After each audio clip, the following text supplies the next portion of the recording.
नमस्कार, खबर संग्राम चैनल में आपका स्वागत है। मैं हूं आपके साथ सीमा मिश्रा। आज की बड़ी खबर। नई दिल्ली, उत्तरी, दक्षिणी व पूर्वी दिल्ली नगर निगम सफाई कर्मियों को पक्का किए जाने की मांग को लेकर विशाल प्रदर्शन अखिल भारतीय मजदूर परिषद द्वारा सिविल सेंटर पर सुबह 11 बजे से किया गया। प्रदर्शन शांतिपूर्ण संपन्न हुआ एवं सफाई कर्मियों को नियमित पक्का किए जाने की मांग को लेकर संगठन के राष्ट्रीय अध्यक्ष के नेतृत्व में राष्ट्रीय प्रवक्ता की अगुवाई में संगठन के महासचिव अभिषेक कुमार पोद्दार, राजकुमार पोद्दार, साक्षी माथुर, संजय पोद्दार, बीपी सपना एवं मोहब्बत जावेद साथ में संगठन के सभी सदस्य एवं पदाधिकारियों की उपस्थिति दर्ज कराई गई। धन्यवाद।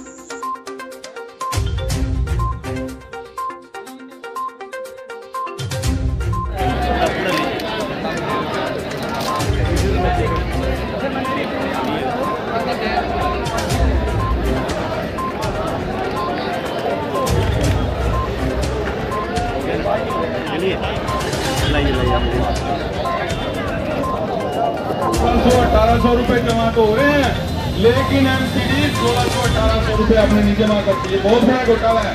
उस ब्याज का अधिकारी ब्याज खा रहे हैं। बैंकों से मिलके वो पैसा जो पेंडिंग डाल रखा है जोनों में, उसको घपले में खा रहे हैं। तो क्या जिन अफसरों ने ये घोटाला किया वो जेल जाने चाहिए? नहीं। तो लास्ट डिमांड जो है ये मैंने अपनी तरफ से रखी है। अगर आप लोग कहोगे तो काट दूंगा। मैं ये चाहता हूँ, लास्ट जो डिमांड है कि हमारे कर्मचारी कई बीट करते हैं, कई बीट। तो ऐसी हालत में भर्ती भी खोली जाए जिससे हमारे ऊपर कर्मचारियों का दबाव जो है काम का वो कम हो सके। सही है। तो ये मुख्य डिमांड है। जो आज दोबारा कितनी डिमांड बोली, आप खड़े करके मुझे कहा करो कि ये सही है तो यही डिमांड बोला।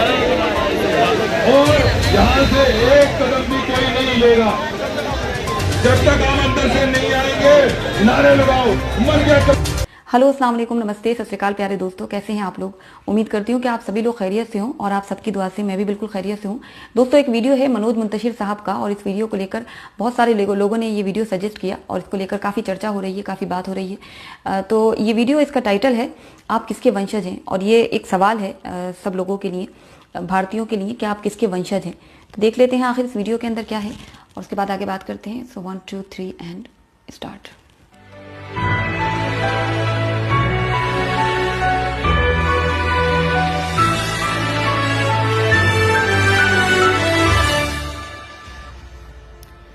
दो 2400 साल पहले भारतवर्ष की इसी धरती पर चाणक्य ने घोषणा की थी कि जो राष्ट्र शास्त्र पढ़ना छोड़ देता है वो समाप्त हो जाता है। क्यों कहा था ऐसा चाणक्य ने? क्यों जरूरी है कागजों में छुपे अतीत को जानना? क्योंकि अतीत को जाने बिना भविष्य निर्माण की कोई संभावना है ही नहीं। जो देश अपना इतिहास भूल जाता है उसका भूगोल अपने आप समाप्त हो जाता है। जो लोग भुला देते हैं तारीख को अपनी, उन लोगों का ज्योग्राफिया बाकी नहीं रहता। पिछली कई सदियों से हमने अपने इतिहास की जमीनें लावारिस छोड़ रखी हैं। हम न उन जमीनों की ओर देखते हैं, न वहां जाते हैं, न परवाह करते हैं कि हमारे बाप दादा की जमीनों में कौन सी फसल बोई जा रही है और वो फसल कौन बो रहा है, किस नीयत से बो रहा है या फिर किस बदनीयती से बो रहा है। कहीं ऐसा तो नहीं कि हमारी उपेक्षा कुछ शैतानी ताकतों के लिए मुंह मांगी मुराद बन गई और उन्होंने गौतम और नानक के इस जमीन में कलंक के बीज बो दिए। बिल्कुल यही हुआ है। तभी तो हम इस हद तक ब्रेन वॉश्ड हो गए कि अचानक हमारी प्री प्राइमरी टेक्स्ट बुक में गा से गणेश हटा के गा से गधा लिख दिया गया और हमारे माथे पर बल तक नहीं पड़ा। हमारे घर तक आने वाली सड़कों के नाम भी किसी अकबर, हुमायूं, जहांगीर जैसे ग्लोरीफाइड डकैत के नाम पर रख दिए गए और हम रिबन काटते हुए मौका परस्त नेताओं को देखकर तालियां बजाते रहे। अचानक नैरेटिव बदल दिया गया। आदर्श राज्य कैसा होता है? जैसा अकबर का था। अच्छा, तो राम राज्य क्या था? वो आदर्श नहीं था। और अकबर के राज में हजारों किसानों को जजिया न देने के लिए फांसी पर टांग दिया गया था। यह आदर्श राज्य में होता है। ये तो हमें ढोल बजा के बताया गया कि अकबर ने जजिया माफ कर दिया था, लेकिन माफी से पहले जजिया का खूनी इतिहास हमें कभी नहीं पढ़ाया गया। और उसी अकबर ने वापस गैर मुसलमानों पर जजिया लाद दिया था, ये भी नहीं पढ़ाया गया। सही। चित्तौड़गढ़ में 30,000 सिविलियंस को जिहाद के नाम पर काट डालने वाला आदर्श राजा था। आगरे के किले के सामने मीना बाजार लगवाने वाला जिल्ले इलाही था। जिल्ले इलाही यानी खुदा की परछाई। ये कौन सा खुदा है जिसकी परछाई इतनी काली है? मुझे अफसोस होता है जब मेरे कुछ मुसलमान भाई मुगलों और तुर्कों की तरफ उठने वाली उंगलियों को इस्लाम की तरफ उठने वाली उंगली मान लेते हैं और उसके खिलाफ हो जाते हैं। जागिए, आप अकबर के वंशज नहीं हैं। आपके पूर्वज वही हैं जो हिंदुओं के हैं। आपका इतिहास वही है जो हिंदुओं का है।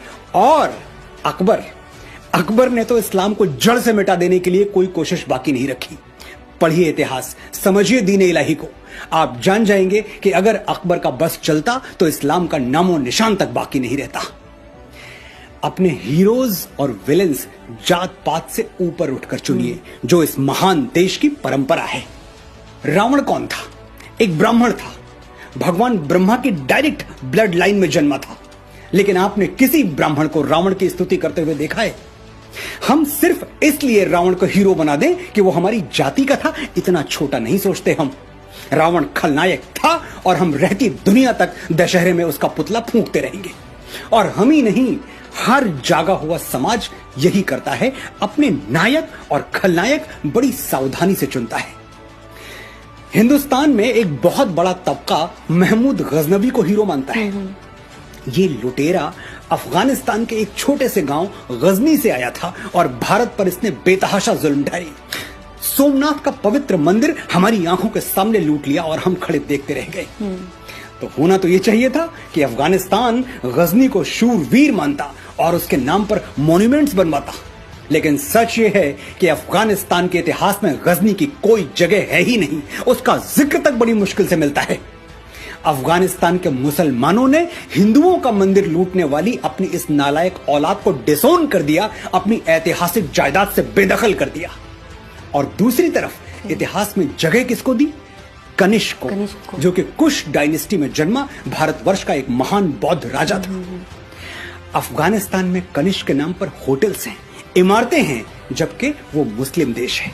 लेकिन यही तो बात है कि हीरोज चुनते हुए हिंदू, मुसलमान, बौद्ध और क्रिश्चियन नहीं देखा जाता, बस चरित्र देखा जाता है, बशर्ते हमारे पास इतनी तटस्थ, इतनी न्यूट्रल आंखें हों। अफगानिस्तान ने अपनी पूजा पद्धति बदली, अपनी संस्कृति नहीं बदली। वो भारत के पूर्वजों को आज भी अपना पूर्वज मानते हैं और इससे सिद्ध होता है कि धर्मांतरण के साथ राष्ट्रांतरण होना जरूरी नहीं है। एक और इस्लामिक देश है इंडोनेशिया, जहां 87%, 87% मुसलमान हैं। लेकिन वहां रामलीला ऐसी धूमधाम से होती है कि देखने वाले देखते रह जाएं। इंडोनेशियंस भी राम को अपना पूर्वज मानते हैं। उन्हें इस बात से कोई फर्क नहीं पड़ता कि उनके घरों में रामचरितमानस की जगह कुरान रखा हुआ है। धर्म अलग है तो क्या, पूर्वज तो एक हैं। ये बात जिस दिन मेरे मुसलमान भाइयों को समझ में आ गई, उस दिन हिंदू मुस्लिम एकता के झूठे और राजनीतिक स्वार्थ से लिप्त नारे गायब हो जाएंगे और सचमुच मन के धरातल पर, आत्मा के धरातल पर हम एक हो जाएंगे। वापस लौटते हैं उस बात पर जो मुझे चुभ रही है और आपको भी चुभनी चाहिए। हमें चीख चीख कर बताया गया कि मुगल अंग्रेजों की तरह लुटेरे नहीं थे। वो हिंदुस्तान की दौलत लेके कहीं 7 समंदर पार दूसरे मुल्क में नहीं गए, यहीं रह गए। ठीक है, तो मैं आपके घर पर अटैक करता हूं, कुछ लूट के अपने घर नहीं ले जाऊंगा, बल्कि आपके ही घर में कब्जा करके रह जाऊंगा और आपको, आपके परिवार को, जो कल तक उस घर के मालिक थे, अपना गुलाम बना के रखूंगा। आप मुझे हीरो मानेंगे? बिल्कुल नहीं मानेंगे। नहीं मानेंगे तो मुगलों को हीरो क्यों मानते हैं और क्यों ऐसी कमजोर दलीलें देते हैं जिस पर हंसी आ जाए? एक और दलील है कि मुगलों की हुकूमत में 200 सालों तक कोई सिविल वॉर नहीं हुआ, इतनी शांतिप्रियता बनी रही। यह किसी ने नहीं बताया कि ग्वालियर के किले में मुगलों की तरफ उठने वाली आंखों में जलता हुआ सरिया घोंप दिया जाता था। तो बगावत की हिम्मत कौन करता? और ग्वालियर कोई अकेला किला नहीं है। मुगलों के शासन में ऐसे हजारों कंसंट्रेशन कैंप्स थे जो हिटलर के कैंप्स को शर्मिंदा कर दें। जिन आतताइयों ने तख्त को रिश्तों, नातों, मर्यादाओं और उसूलों के ऊपर रखा, हुकूमत के नशे में अपने बाप को कालकोठरी में ठूंस दिया, अपने ही भाइयों के गर्दनें उतार ली, अगर उनके राज में शांति बनी रही तो वो शांति ऐसी ही थी जैसे सद्दाम हुसैन ने इराक में बनाकर रखी थी या फिर किम जोंग टू ने नॉर्थ कोरिया में बनाकर रखी हुई है। ये दोनों नाम गूगल कर लीजिएगा, आपको मेरी बात समझ में आ जाएगी। ये मुगल और तो खैर कहीं भारतीय संस्कृति से प्रभावित नहीं हुए, लेकिन बाबा तुलसी की एक चौपाई का अनर्थ इन्होंने जरूर कर दिया। भय बिन होए न प्रीत, डर के बिना शासन नहीं चल सकता। बस ये भूल गए कि श्री राम ने किन परिस्थितियों में डर का सहारा लिया था।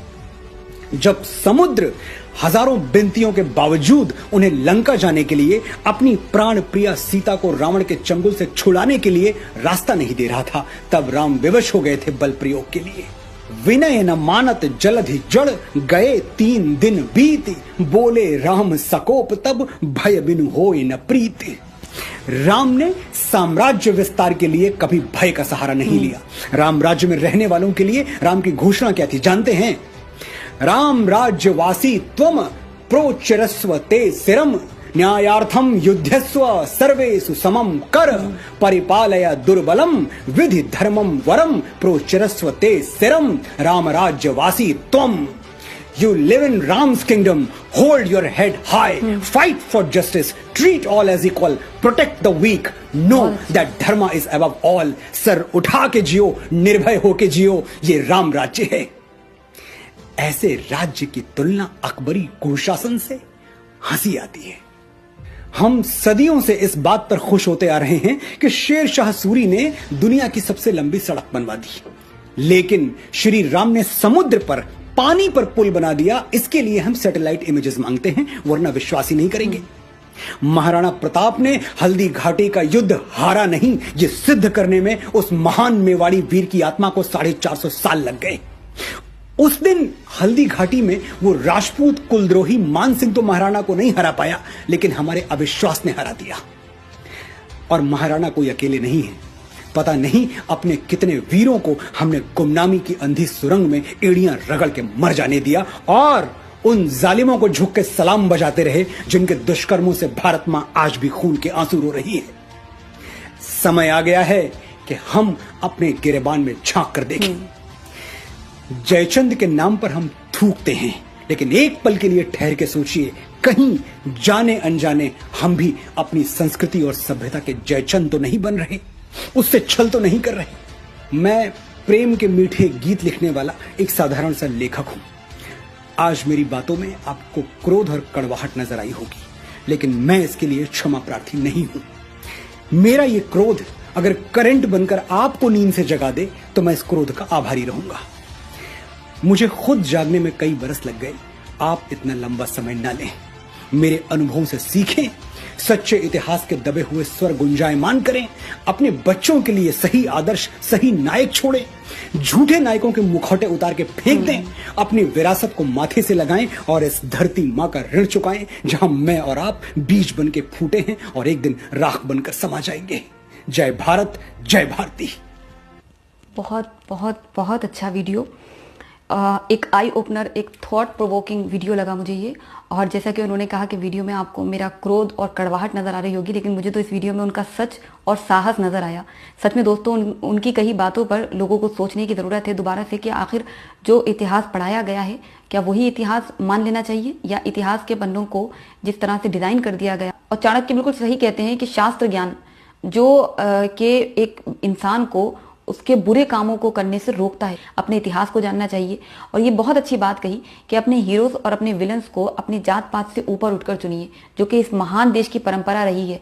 वरना जयचंद को आज क्यों लोग गाली देते हैं। तो समझने की ज़रूरत है इस वीडियो के अंदर कही एक एक बात को, क्योंकि उन बातों में बहुत गहराई है और इतिहास को जानने की, सही से पढ़ने की ज़रूरत है कि आखिर हमारे पूर्वज कौन थे और हम क्यों मुगलों को ग्लोरीफाई करने वालों के पीछे चलने लगते हैं। कुछ फिल्म मेकर जो मुगलों को ऐसे बना के दिखाते हैं कि वो राष्ट्र निर्माता थे, और जबकि वो सही इतिहास मुझे लगता है ना उन्होंने खुद पढ़ा है और ना वो पढ़ने देना चाहते हैं लोगों को। और एक बात बहुत अच्छी लगी जो उन्होंने कहा कि जो देश अपना इतिहास भूल जाता है तो उसका भूगोल अपने आप ही समाप्त हो जाता है। तो ये बहुत बड़ी बात है। और जैसा कि बताया जा रहा है, एक तरह का एक शुरू हो जाता है हमारे देश में एक एजेंडा, एक प्रोपेगेंडा शुरू हो जाता है कि इसमें एंटी मुस्लिम बातें कही गई हैं, इसमें एंटी इस्लामिक बातें कही गई हैं। तो मुझे पूरा वीडियो मैंने देखा और कुछ भी ऐसा नहीं लगा जो कि कुछ भी मुसलमानों के खिलाफ हो या कुछ भी इस्लाम के खिलाफ कहा हो। उन्होंने बिल्कुल सच बात कही। आप उन मुगलों को, उन लुटेरों को, उन खूनी दरिंदों को आप कैसे राष्ट्र निर्माता मान सकते हैं या कैसे उन्हें अपना पूर्वज मान सकते हैं, जो जजिया कर अदा ना करने पर न जाने कितने हजारों लोगों को एक साथ मार दिया करते थे। जो उनको पसंद आ जाए वो उसे उठा के ले जाया करते थे, जो जबरन धर्मांतरण करवाते थे। और ये भी बहुत अच्छी बात कही कि धर्मांतरण का मतलब राष्ट्रांतरण नहीं होता। तो बहुत अच्छी वीडियो। और यहाँ इंडोनेशिया का जिक्र किया मनोज मुंतशिर साहब ने, बिल्कुल सही बात कही। इंडोनेशिया में आप देखिए, वहाँ वो अपने धर्म से ऊपर अपनी संस्कृति को रखते हैं और संस्कृति को महत्व देने की वजह से ही आप देखें इंडोनेशिया में तमाम जितने भी धर्म हैं उन सबको समान रूप से सम्मान दिया जाता है। और अफगानिस्तान की जो गजनी की बात कही, तो जिसने मंदिरों पर आक्रमण किया, जिसने इतना जुल्म सितम किया, तो उसको तो अफगानिस्तानी खुद ही अपना हीरो नहीं मानते हैं। वो कहीं से भी इस तरह के आक्रमणकारी, इस तरह के लुटेरों को ग्लोरीफाई अफगानिस्तान में नहीं किया उन लोगों ने, बल्कि उन्होंने कनिष्क को अपना हीरो माना है। और ये बात बिल्कुल सही बताई है कि अफगानिस्तान में कनिष्क के नाम पर इमारतें हैं, उनके नाम पर वहां पर होटल्स हैं, लेकिन कहीं पर आपको गजनी का नाम वहां आपको नहीं मिलेगा। तो बहुत ही अच्छी वीडियो, जिसे समझने और समझाने की ज़रूरत है। बहुत सोचने की ज़रूरत है इस वीडियो को लेकर कि कुछ भी इस्लाम के खिलाफ, मुसलमान के खिलाफ नहीं कहा है, बल्कि उन्होंने बताने की कोशिश की है कि आपके पूर्वज कौन हैं और आप किन दलीलों, किन गलत झूठी दलीलों के बीच में फंस चुके हैं और उनके बीच में आप सोचते हैं कि मुगल हमारे वंशज हैं। आपको वीडियो कैसा लगा आप मुझे कमेंट सेक्शन में ज़रूर अपनी राय बताएं। और मुझे तो एक बहुत ही, जिसे कहते हैं, एक बहुत ही सुलझी हुई, बहुत ही अच्छी वीडियो लगी, जिसमें बहुत समझने की ज़रूरत है उन लोगों को जो इसको गलत तरीके से लोगों तक पहुँचा रहे हैं, इसको गलत तरीके से पेश कर रहे हैं कि इसमें मुसलमानों के खिलाफ, इस्लाम के खिलाफ कुछ बोला है। उन्होंने ऐसा कुछ नहीं बोला है। उन्होंने उन लुटेरों, उन खूनी दरिंदों के बारे में बात की है जिनकी नज़र में कुछ था ही नहीं इंसानियत का होना, जिन्होंने सिर्फ इस देश के अंदर एंट्री की थी अपने लालच में, जिनको यहाँ पर लूटमार करनी थी, जिनको अपना हुक्म चलवाना था, तो वो खुदा की परछाई कैसे कहला सकते हैं। तो दोस्तों, बहुत अच्छा वीडियो, और आपकी जो भी राय हो आप मुझे कमेंट सेक्शन में ज़रूर बताएं। और तब तक अपना ख्याल रखें। एक नई वीडियो के साथ मैं आपके सामने फिर हाजिर होंगी। तब तक के लिए मुझे इजाज़त दें। अपना और अपने इस प्यारे मुल्क का ख्याल रखें। बहुत बहुत